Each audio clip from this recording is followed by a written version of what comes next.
Hi guys, welcome back to my YouTube channel that is Swapna's tutorial. So ನೀವೇ ನನ್ನ ಚಾನಲ್ಗೆ subscribe ಆಗಿಲ್ಲ ಅಂದರೆ ಪ್ಲೀಸ್ ಸಬ್ಸ್ಕ್ರೈಬ್ ಆಗಿ, ವೀಡಿಯೋಸ್ನ ಲೈಕ್ ಮಾಡಿ, ಶೇರ್ ಮಾಡಿ, ಹಾಗೆ ಕಮೆಂಟ್ ಮಾಡಿ. ಸೊ ಇವತ್ತು ನಾನು ಮಾಡ್ತಿರೋ ಸಬ್ಜೆಕ್ಟ್ ಯಾವುದು ಅಂದರೆ ಫೋರ್ತ್ ಸೆಮ್ BComನ ಒಂದು ಕಾಸ್ಟಿಂಗ್ ಮೆಥಡ್ಸ್ ಅನ್ನೋ ಒಂದು ಸಬ್ಜೆಕ್ಟ್ನ ಎಕ್ಸ್ಪ್ಲೈನ್ ಮಾಡ್ತಿದ್ದೀನಿ.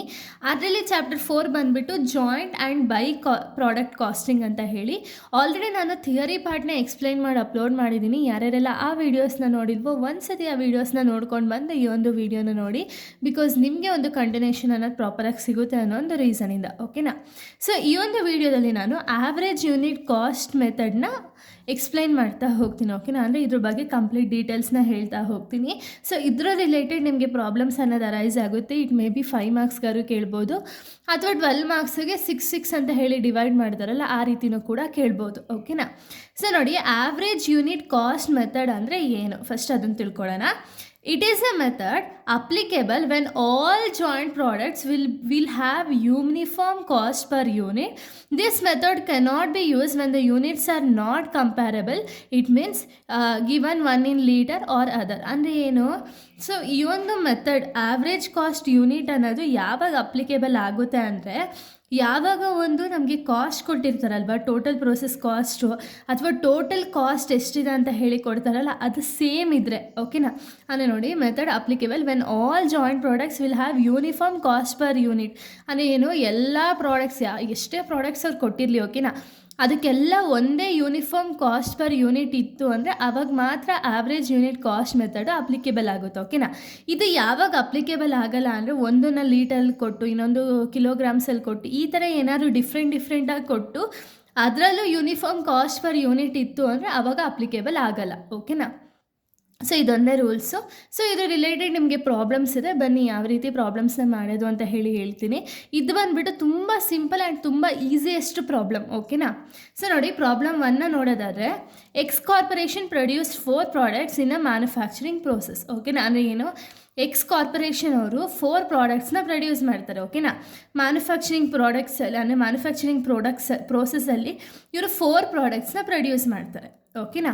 Pre acquisition cost is 70,000. Pre acquisition cost ಅಂದರೆ ಏನು ಅಂದರೆ ಟೋಟಲ್ ಪ್ರೋಸೆಸ್ ಕಾಸ್ಟ್. ಓಕೆನಾ? ಟೋಟಲ್ ಕಾಸ್ಟ್ ಎಷ್ಟಾಗಿದೆ, 70,000 ರುಪೀಸ್ ಕಾಸ್ಟ್ ಆಗಿದೆ. ಓಕೆನಾ? ಪ್ರೊಡಕ್ಷನ್ ಡೇಟಾನ ಕೊಟ್ಟಿದ್ದಾರೆ, ಪ್ರಾಡಕ್ಟ್ಸು PQRS. ಯೂನಿಟ್ಸ್ ಪ್ರೊಡ್ಯೂಸ್ಡ್ ಎಷ್ಟಿದೆ ಅಂದರೆ P ಬಂದುಬಿಟ್ಟು 5,000, Q 10,000, R 7,500, S 12,500. ಓಕೆನಾ? ಇದನ್ನು ಟೋಟಲ್ ಮಾಡ್ಕೊಳ್ಳಿ. ಅಕಸ್ಮಾತ್ ನಿಮ್ಗೆ ಏನಾದ್ರು ಕ್ವಶನಲ್ಲಿ ಟೋಟಲ್ ಕೊಟ್ಟಿಲ್ಲ, ಜಸ್ಟ್ ನಂಬರ್ಸ್ ಕೊಟ್ಟಿದ್ರು ಅಂದರೆ ನೀವು ಇನ್ನೊಂದು ಸರ್ತಿ ಇಷ್ಟೇ ನಂಬರ್ಸ್ನ ಹಾಕ್ಕೊಂಡು ನೀವು ಟೋಟಲ್ ಮಾಡ್ಕೊಳ್ಳೇಬೇಕು. ಓಕೆನಾ? ಟೋಟಲ್ ಬಂದುಬಿಟ್ಟು ಕಂಪಲ್ಸರಿ ನಮಗೆ ಬೇಕೇ ಬೇಕು. ಓಕೆನಾ? So using the average unit cost method calculate the unit cost and apportionment of cost ಅಂತ ಹೇಳಿದ್ದಾರೆ. ಅಂದರೆ ಏನು, ಆವ್ರೇಜ್ ಯೂನಿಟ್ ಕಾಸ್ಟ್ ಮೆಥಡ್ನ ಯೂಸ್ ಮಾಡಿಕೊಂಡು ನಾವೇನು ಕ್ಯಾಲ್ಕುಲೇಟ್ ಮಾಡಬೇಕು ಅಂದರೆ ಯೂನಿಟ್ ಕಾಸ್ಟ್ ಎಷ್ಟಾಗಿದೆ, ಹಾಗೆಯೇ ಒಂದು ಅಪೋರ್ಚ್ಮೆಂಟ್ ಆಫ್ ಕಾಸ್ಟ್ ಯಾವ ರೀತಿ ಅಪೋರ್ಷನ್ ಅನ್ನೋದನ್ನ ಮಾಡ್ತೀವಿ ಅನ್ನೋದನ್ನ ಕ್ಯಾಲ್ಕುಲೇಟ್ ಮಾಡಬೇಕು. ಓಕೆನಾ? ಸೊ ಇದಕ್ಕೆ ನಿಮಗೆ ಸಿಂಪಲ್ಲಾಗಿ ಮಾಡ್ಬೋದು. ಓಕೆನಾ? ಈ ಪ್ರಾಬ್ಲಮ್ನ ನೋಡಿದ ತಕ್ಷಣ ದೊಡ್ಡದು ಅನ್ಸುತ್ತೆ, ಬಟ್ ಇದು ಸಿಂಪಲ್ಲು. ಬಟ್ ಏನು ಅಂದರೆ ಆವ್ರೇಜ್ ಯೂನಿಟ್ ಕಾಸ್ಟ್ ಮೆಥಡ್ದು ನಿಮಗೆ ಫಾರ್ಮುಲಾ ಕಂಪಲ್ಸರಿ ಗೊತ್ತಿರಲೇಬೇಕು. ಓಕೆನಾ? ಏನು ಫಾರ್ಮುಲಾ ಅಂದರೆ, average unit cost is equals to total process cost divided by total unit of joint products. ಓಕೆನಾ? ಅಂದರೆ ಇಲ್ಲೇನು ಟೋಟಲ್ ಪ್ರೊಸೆಸ್ ಕಾಸ್ಟ್ ಅಂದರೆ ಏನು, ಪ್ರೀ ಅಕ್ವಿಸೇಷನ್ ಕಾಸ್ಟ್ ಅಂದರೂ ಒಂದೇ, ಟೋಟಲ್ ಕಾಸ್ಟ್ ಅಂದರೂ ಒಂದೇ. ಓಕೆನಾ? ನಿಮಗೆ ಕನ್ಫ್ಯೂಸ್ ಆಗಲಿ ಅಂದ್ಬಿಟ್ಟು ಪ್ರೀ ಅಕ್ವಿಸೇಷನ್ ಕಾಸ್ಟ್ ಅಂತಲೇ ಹೇಳಿ ಕೊಡ್ತಾರೆ. ಓಕೆನಾ? 70,000 divided by total units of joint products. Total units of joint products ಎಷ್ಟಿದೆ, ಇದನ್ನು ಟೋಟಲ್ ಆವಾಗಲೇ ನಾನು ಹೇಳಿದೆ ಗೊತ್ತಾ, ಟೋಟಲ್ ಮಾಡಿಕೊಂಡ್ರೆ ಒಳ್ಳೆಯದು ಅಂತ ಹೇಳಿ, ಇದೇ ರೀಸನ್ಗೆ. ಬಿಕಾಸ್ ಅಕಸ್ಮಾತ್ ಅವ್ರು ಟೋಟಲ್ ಕೊಟ್ಟಿಲ್ಲ ಅಂದರೆ ನೀವು ಒಂದೇ ಸತಿ ಟೋಟಲ್ ಮಾಡೋದೇ ಇಲ್ಲ, ಆ್ಯಸ್ ಇಟ್ ಈಸ್ ಹಾಕ್ಬೋದು. ಇಲ್ಲ ನೀವು ಟೋಟಲ್ ಮಾಡಲಿಲ್ಲ ಅಂದರೆ ಫಸ್ಟ್ ಹಿಂಗೆ ನಾರ್ಮಲಾಗಿ 5,000 ಪ್ಲಸ್ 10,000 ಪ್ಲಸ್ 7,500 ಪ್ಲಸ್ 12,500 ಈ ರೀತಿ ಸಿಂಗಲ್ ಹಾಕ್ಕೋಬೇಕು. ಇಲ್ಲಾಂದರೆ ನೀವು ಡೈರೆಕ್ಟಾಗಿ ಅಮೌಂಟ್ ಹಾಕ್ಕೊಂಡ್ರು ಓಕೆನಾ? ಸೊ ಬನ್ನಿ ಇವಾಗ ಈ ಫಾರ್ಮುಲಾನ ಯೂಸ್ ಮಾಡಿಕೊಂಡು ಸೊಲ್ಯೂಷನ್ ಅನ್ನೋದನ್ನ ಫೈಂಡ್ ಔಟ್ ಮಾಡೋಣ. ಓಕೆನಾ?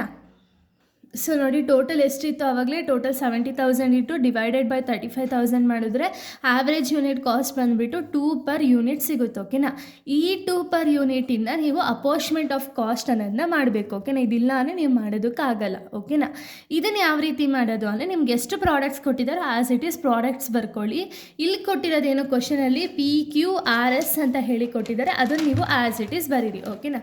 ಸೊ ನೋಡಿ, PQRS ಅಂತ ಕೊಟ್ಟಿದ್ದಾರೆ. ಅದ್ರ ಜೊತೆಗೆ ನಿಮ್ಗೆ ಯೂನಿಟ್ಸ್ ಕೊಟ್ಟಿದ್ದಾರೆ 5000, 10,000, 7,500, 12,500. ಇದನ್ನು ಆ್ಯಸ್ ಇಟ್ ಈಸ್ ನೀವು ಬರ್ಕೋಬೇಕು. ಓಕೆನಾ? ಬರ್ಕೊಂಡ್ಮೇಲೆ ನಿಮ್ಗೆ ಆವ್ರೇಜ್ ಕಾಸ್ಟ್ ಯೂನಿಟ್ ಅಥವಾ ಆವ್ರೇಜ್ ಯೂನಿಟ್ ಕಾಸ್ಟ್ ಎಷ್ಟು ಬಂದಿರೋದಲ್ಲ ಅದ್ರ ಜೊತೆಗೆ ಮಲ್ಟಿಪ್ಲೈ ಮಾಡಬೇಕು. ಓಕೆನಾ? ನೋಡಿ ಇಲ್ಲಿ 2 ಬಂದಿದೆಯಲ್ಲ, 5,000 ಇಂಟು 2 ಮಾಡಿದ್ರೆ 10,000 ಬರುತ್ತೆ, 10,000 ಇಂಟು 2 ಮಾಡಿದ್ರೆ 20,000 ಬರುತ್ತೆ, 7,500 ಇಂಟು 2 ಮಾಡಿದಾಗ 15,000 ಬರುತ್ತೆ, 12,500 ಇಂಟು 2 ಮಾಡಿದಾಗ 25,000 ಬರುತ್ತೆ. ಓಕೆನಾ? ಇದಿಷ್ಟು ಟೋಟಲ್ ಮಾಡಿದಾಗ ನಿಮ್ಗೆ ಎಷ್ಟು ಬರಬೇಕು? ಟೋಟಲ್ ಪ್ರೋಸೆಸ್ ಕಾಸ್ಟ್ ಎಷ್ಟಿತ್ತಲ್ಲ ಅಷ್ಟೇ ಬರಬೇಕು. ಓಕೆನಾ? ನಿಮಗೆ ಟೋಟಲ್ ಪ್ರೋಸೆಸ್ ಕಾಸ್ಟ್ ಎಷ್ಟಿತ್ತು ಕ್ವಶನಲ್ಲಿ ಅಥವಾ ಪ್ರೀ ಅಕ್ವಿಸೇಷನ್ ಕಾಸ್ಟ್ ಎಷ್ಟಿತ್ತು? 70,000. ಆ್ಯಸ್ ಇಟ್ ಈಸ್ 70,000 ನಮಗೆ ಬಂದಿದೆಯಾ? ಇಷ್ಟೇ ಪ್ರಾಬ್ಲಮ್. ಓಕೆನಾ? ಇದೇ ರೀತಿ ಇನ್ನೊಂದು ಸಿಂಪಲ್ ಪ್ರಾಬ್ಲಮ್ನ ನೋಡಿ ಇನ್ನೊಂದು ಸತಿ ಹೇಳ್ತೀನಿ. ಇದು ಪ್ರಾಬ್ಲಮ್ ನಂಬರ್ 2. ಸೊ ನೋಡಿ, ಇಲ್ಲಿ calculate average unit cost and apportionment of cost ಅಂತ ಹೇಳಿ ಕೊಟ್ಟಿದ್ದಾರೆ. ಇಲ್ಲಿ ನಮಗೆ ಟೋಟಲ್ ಪ್ರೊಸೆಸ್ ಕಾಸ್ಟ್ ಅವರೇ ಡೈರೆಕ್ಟಾಗಿ ಕೊಟ್ಟಿದ್ದಾರೆ. ಒಂದೊಂದು ಸತಿ ಈ ಥರ ಕೊಟ್ಟಿರಲ್ಲ, ಅದ್ರ ಬದಲು ಪ್ರೀ ಅಕ್ವಿಸೇಷನ್ ಕಾಸ್ಟ್ ಅಂತ ಹೇಳಿ ಮೆನ್ಷನ್ ಮಾಡಿರ್ತಾರೆ. ಓಕೆನಾ? ಟೋಟಲ್ ಪ್ರೊಸೆಸ್ ಕಾಸ್ಟ್ ಬಂದುಬಿಟ್ಟು 60,000. ಇನ್ನು ಪ್ರಾಡಕ್ಟ್ಸ್ದು ಡೀಟೇಲ್ ಕೊಟ್ಟಿದ್ದಾರೆ, ಪ್ರಾಡಕ್ಟ್ಸ್ ಯೂನಿಟ್ಸ್ನ ಕೊಟ್ಟಿದ್ದಾರೆ. ABC ಅಂತ ಹೇಳಿ 3 ಯೂನಿಟ್ಸ್ ಇದೆ. 2,000, 4,000, 6,000, ಟೋಟಲ್ 12,000. ಓಕೆನಾ? ನಾನು ಆಗಲೇ ಹೇಳಿದೆ, ಅಕಸ್ಮಾತ್ ಇದು ಟೋಟಲ್ ಕೊಟ್ಟಿಲ್ಲ ಅಂದರೆ ನೀವು ಆ್ಯಸ್ ಇಟ್ ಈಸ್ ಇದನ್ನು ಬರೆದು ಒಂದು ಸತಿ ಟೋಟಲ್ ಮಾಡ್ಕೊಳ್ಳಿ. ಓಕೆನಾ? ಇವಾಗ ಫಸ್ಟ್ ನಾವೇನು ಮಾಡಬೇಕು? ಆವ್ರೇಜ್ ಯೂನಿಟ್ ಕಾಸ್ಟ್ನ ಫೈಂಡ್ ಔಟ್ ಮಾಡಬೇಕು. ಅದಕ್ಕೆ ಫಾರ್ಮುಲಾ ಏನು? Total process cost divided by total unit of joint products. ಓಕೆನಾ? ಇದು ಫಾರ್ಮುಲಾ ಅಕಾರ್ಡಿಂಗ್ ಟು ಫಾರ್ಮುಲಾನ ನಾವು ಸಬ್ಸ್ಟಿಟ್ಯೂಟ್ ಮಾಡ್ತಾ ಹೋಗೋಣ. ಟೋಟಲ್ ಪ್ರೊಸೆಸಿಂಗ್ ಕಾಸ್ಟ್ ಎಷ್ಟಿದೆ? 60,000 as it is divided by total ಆಗಿ ಒಂದು ಜಾಯಿಂಟ್ ಪ್ರಾಡಕ್ಟ್ಸ್ದು ಕಾಸ್ಟ್ ಎಷ್ಟಿದೆ? 12,000. ಇಲ್ಲಿ ಆಲ್ರೆಡಿ ನಾವು ಆ್ಯಡ್ ಮಾಡ್ಕೊಂಡಿದ್ದೀವಿ. ಓಕೆನಾ? 60,000 ಡಿವೈಡೆಡ್ ಬೈ 12,000 ಮಾಡಿದಾಗ ನಮಗೆ ₹5 ಪರ್ ಯೂನಿಟ್ ಅನ್ನೋದು ಸಿಗುತ್ತೆ. ಓಕೆನಾ? ಈ ಒಂದು 5 ಪರ್ ಯೂನಿಟ್ನ ನೀವೇನು ಮಾಡಬೇಕು? ಅಪೋರ್ಚ್ಮೆಂಟ್ ಆಫ್ ಕಾಸ್ಟಲ್ಲಿ ಯೂಸ್ ಮಾಡ್ಕೋಬೇಕು. ಓಕೆನಾ?